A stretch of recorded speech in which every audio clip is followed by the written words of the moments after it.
de la tribuna al doctor Juan Ramón de la Fuente Ramírez para dar respuesta.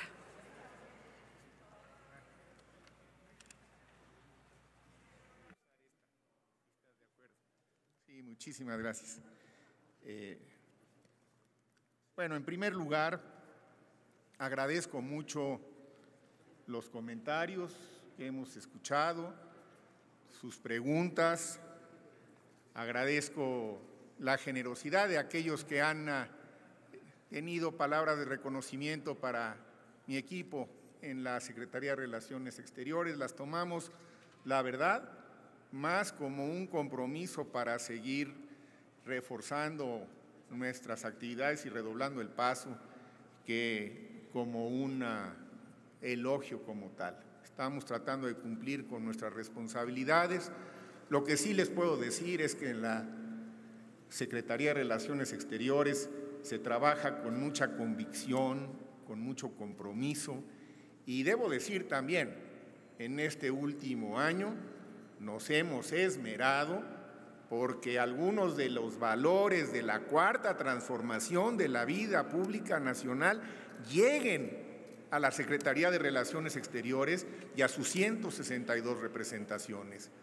Hay valores que habían sido insuficientemente difundidos y que ahora refuerzan el quehacer y complementan el quehacer de la diplomacia mexicana, particularmente en asuntos conceptuales, pero que determinan el quehacer cotidiano de los servidores públicos, como es el caso del humanismo mexicano, que embona muy bien con las mejores tradiciones de la diplomacia mexicana, que complementa el feminismo de nuestra política exterior y que le da a los gestos solidarios que históricamente han tenido las y los diplomáticos mexicanos un marco conceptual y filosófico que la robustece, de manera que en eso sí creo que vamos avanzando y vamos avanzando por el buen camino. Desde luego, un tema del que quiero ser muy puntual, que se han referido aquí algunas de ustedes en relación a las posiciones de México con respecto al tema del Medio Oriente y de la posición que hemos adoptado sobre ese conflicto, que complementan los principios a los que ya me referí en mi primera intervención. Pero creo que es muy importante que revisemos los hechos. El gobierno de la presidenta Sheinbaum fue el primer gobierno que reconoce plenamente, con plenos derechos, a la embajadora de Palestina en México. Antes se tenían representaciones, pero fue la doctora Sheinbaum la primera que le da el pleno reconocimiento como embajadora, bien merecido, como embajadora del Estado Palestina.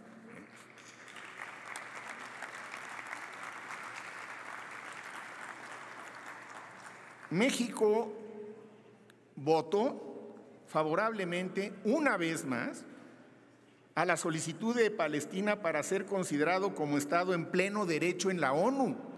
Esta es una posición que hemos impulsado y que en mi última participación en la Asamblea General de la ONU lo reiteré junto con la mayoría de los países. Y México participó coordinando la mesa sobre narrativas de paz durante la última sesión de Naciones Unidas, que retoma el principio de los dos estados como la única posible solución al conflicto en el Medio Oriente.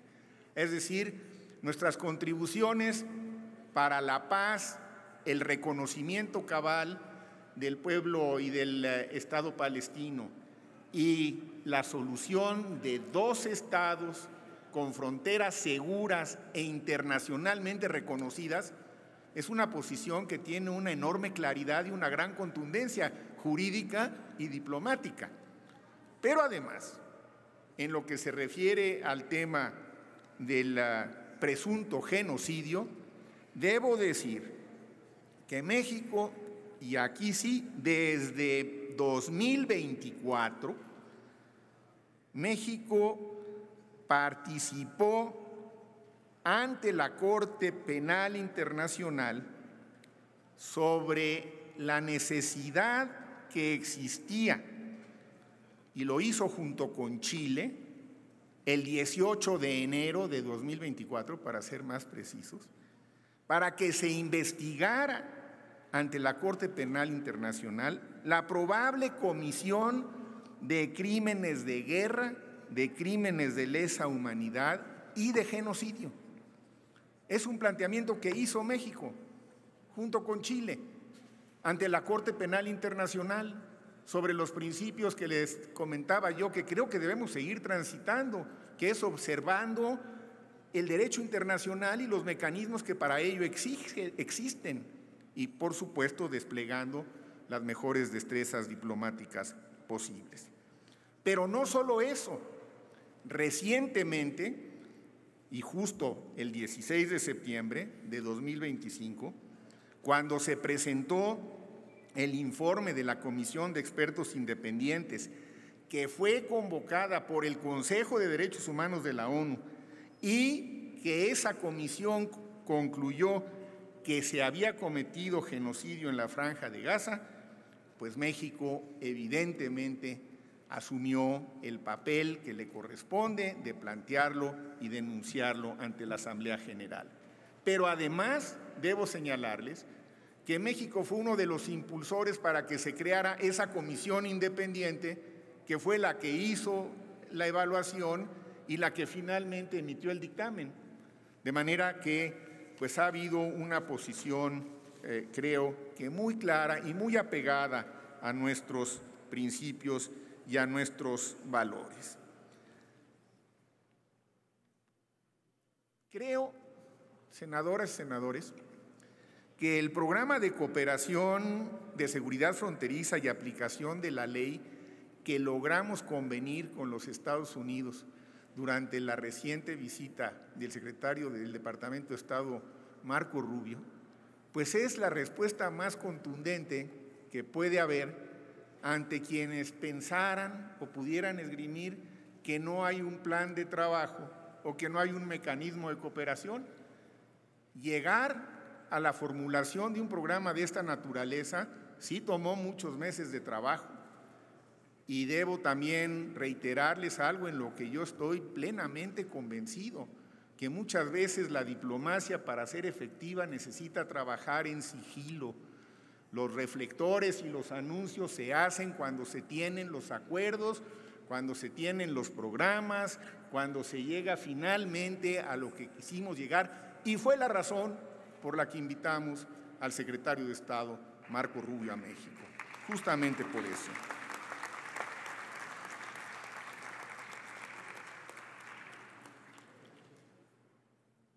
Yo creo, señoras, señores senadores, que resulta imposible que se pudieran presentar resultados si no se tienen proyectos. Lo que yo he venido a ofrecerles hoy son algunos de los resultados que a mi juicio son, por diversas razones, los que tienen mayor trascendencia en el tiempo y quizá mayor relevancia en el mediano y en el largo plazo. Por supuesto que hay resultados porque hay programas, porque hay convicciones y porque hay principios. Y todo eso se conjunta en la política exterior del gobierno de la presidenta Sheinbaum. ¿Que hemos mantenido en el pasado posturas críticas a los organismos multilaterales? Por supuesto que sí. Y yo fui uno de los principales voceros durante el gobierno del presidente López Obrador de las críticas a la Organización de las Naciones Unidas estando allá. ¿Y saben qué nos dio esa posición de crítica inteligente, mesurada, documentada, pero firme? Que cuando México participó como candidato al Consejo de Seguridad de las Naciones Unidas, 187 de 193 países votaron por México.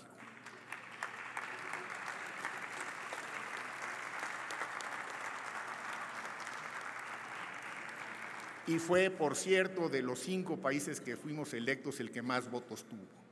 Así que mantener posiciones críticas, que forma parte de la transformación de la vida pública de México, es no solamente algo deseable, sino es algo que tiene muchas veces consecuencias que son elementos adicionales para poder incidir en lo que queremos incidir, transformar el sistema de las Naciones Unidas. No se van a salir con la suya quienes piensan que no vamos a alcanzar una buena revisión del tratado con Estados Unidos y con Canadá.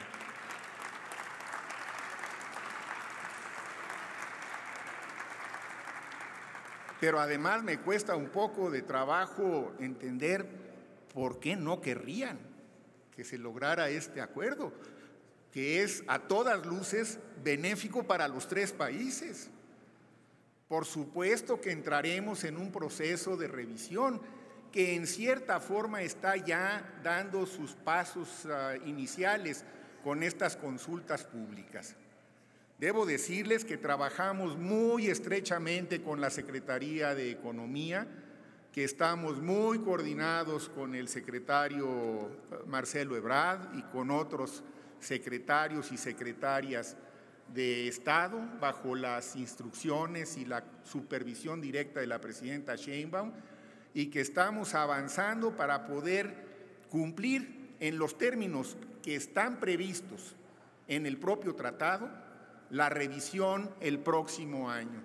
Y vamos a seguir haciendo todo lo que esté a nuestro alcance para que esa revisión se dé en términos tersos y con las mayores ventajas para nuestro país, para nuestros productores, para nuestras y nuestros trabajadores y para el desarrollo social de México, porque la diferencia es que nosotros vemos en estos tratados comerciales cuáles van a ser los beneficios que nos traigan para los sectores de la población que más lo necesitan, como aquí bien alguien nos lo acaba de recordar. Todo esto tiene sentido si volvemos al principio humanista que está detrás de estas acciones y que nos permite ver avanzar en los tratados comerciales con otros países, sí, con los que tenemos acuerdos de libre comercio y con los que no tenemos acuerdos de libre comercio. Son otras regiones del mundo que en ningún momento se están subestimando, al contrario, se están intensificando esas relaciones. Cada una tiene que tener su propia dinámica. No pueden tener necesariamente ni los mismos tiempos ni los mismos mecanismos, pero se tiene que avanzar de manera simultánea en todos ellos. Así que yo les diría que sí vamos a avanzar en la revisión del TEMEC, que valoramos muchísimo el enorme valor comercial que han adquirido nuestras relaciones con Estados Unidos y con Canadá, que el año pasado ascendieron a un total de 800,000 millones de dólares. Pero que lo que necesitamos es que estas renovaciones que habrán de darse sí tengan muy en cuenta cuáles son las necesidades y las prioridades de nuestro país. Yo creo que no hay en el horizonte elementos objetivos para pensar que no vamos a poder seguir avanzando de acuerdo con los tiempos que están establecidos. Tampoco los vamos a poder adelantar, ni los queremos adelantar, pero se siguen llevando a cabo todas las pláticas y conversaciones previas que son necesarias para ello. El tráfico de armas ciertamente no es un tema que esté resuelto, pero se está trabajando en él. Y no hay que perder de vista que el hecho de que se haya puesto como primer punto de la agenda, como resultado del programa que se estableció con el secretario del Departamento de Estado, al referirse a ello, haya reconocido también que el 74% de las armas incautadas en México que son introducidas ilegalmente provienen de los Estados Unidos. Esa es la esencia y la necesidad de la colaboración y de la cooperación. También sería muy bueno tener muy claro cuáles son las condiciones de quienes llegan a colaborar y a servirle a nuestro país desde la Secretaría de Relaciones Exteriores. Hay integrantes del Servicio Exterior Mexicano muy distinguidas y muy distinguidos, y también hay quienes, sin pertenecer al Servicio Exterior Mexicano, le han hecho grandes aportaciones al país y grandes aportaciones a la Secretaría de Relaciones Exteriores. Hay que revisar la nómina, desde don Gilberto Bosque. Hay que revisar la nómina, Gonzalo Martínez Corbalán. Hay que revisar la nómina, Rosario Green. Hay que revisar la nómina, Rosario Castellanos. Grandes diplomáticas y diplomáticos que no pertenecían al Servicio Exterior Mexicano. Pero además, veamos los números actuales. De 162 representaciones que tenemos en el exterior en este momento, 109, es decir, 67%, es decir, 2 de cada 3 está encabezada por un miembro del Servicio Exterior Mexicano. Así que esos son los números sobre los cuales debemos de platicar. Y además, permítanme decirles que yo creo que esta combinación de tener en la Secretaría personal del Servicio Exterior y personal que no necesariamente pertenece al Servicio Exterior es un buen equilibrio. El que tenemos es un buen equilibrio. De hecho, varios ministras y ministros de Relaciones Exteriores de otros países me han preguntado cómo le hacemos en México para mantener un equilibrio razonable entre este tipo de personal que nos apoya cotidianamente en nuestras y nuestras representaciones en el exterior. Así que estamos a la orden para revisar con objetividad las cifras, los datos que nos permitan tener una verdadera dimensión de los puntos que aquí se tocan. Y para concluir, si me permiten, y si hubiera algunas preguntas que no me da tiempo de responder, con mucho gusto lo haremos por escrito. En cuanto a una convención que se esgrimió sobre derechos de la niñez, que no ha sido ratificada, les puedo comentar que estamos haciendo ya las consultas finales con las partes correspondientes para poder proceder con esa ratificación. México apoya prácticamente todas las convenciones que tienen que ver con derechos humanos, las hemos apoyado. Ocurre como el caso que nos ocupa de la niñez, que es necesario hacer consultas con varias dependencias que tienen que ver con la aplicación y la salvaguardia de esos derechos. Así que estamos en ese proceso de hacer las consultas finales para que pueda pasar a su aprobación. Ya creo que en el tema de nuestras y nuestros migrantes, lo que estamos haciendo, cómo lo estamos haciendo, sí me queda muy claro que el proceso de digitalización de los consulados móviles en zonas remotas en los Estados Unidos representa un reto muy importante. No es fácil.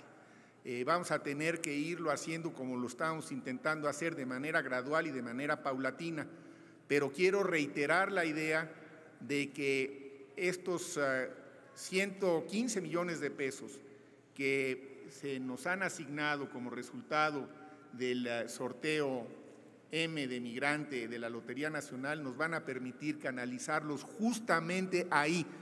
Está bien identificada la prioridad, porque sí hay una necesidad, y buena parte de eso, la Unidad para América del Norte, que espero pronto sea ya formalmente Subsecretaría para América del Norte, lo va a canalizar de manera muy directa a ese tipo de regiones y en ese tipo de circunstancias. Necesitamos, a veces los consulados, y con esto ya concluyo para no extenderme de más, estos 53 consulados, pues están casi todos ellos en algunas ciudades, están en zonas urbanas, y las circunscripciones no necesariamente corresponden a los límites geográficos de los estados de la Unión Americana. Hay consulados que por su ubicación acaban teniendo una jurisdicción que incluye 2 o hasta 3 estados. Y hay, en contraparte, algunos estados como California o Texas, pues que tienen varios consulados en el mismo estado. Hay zonas remotas, las distancias a veces en el territorio de los Estados Unidos son muy largas. Hay zonas remotas y ahí necesitamos fortalecer todos los mecanismos de los consulados móviles. Pero además les voy a decir algo más que se va a incluir en este proyecto. Vamos a tratar de fortalecer esas unidades móviles contratando gente local, gente de la comunidad que tiene experiencia en su trato con migrantes, que conoce el terreno, que están identificados con las propias comunidades y que pensamos que pueden ser auxiliares fantásticos para la verdadera ejecución de esos servicios con poca burocracia, con alta eficiencia, en condiciones que en este momento se han vuelto muy complicadas por las distancias que median entre esas comunidades y la ubicación geográfica del consulado. Entonces, vamos a ir avanzando en ese sentido también. Bueno, muchas gracias por sus comentarios. Aquí están las respuestas y las reflexiones que les ofrezco y si falta alguna, con mucho gusto se las contestamos.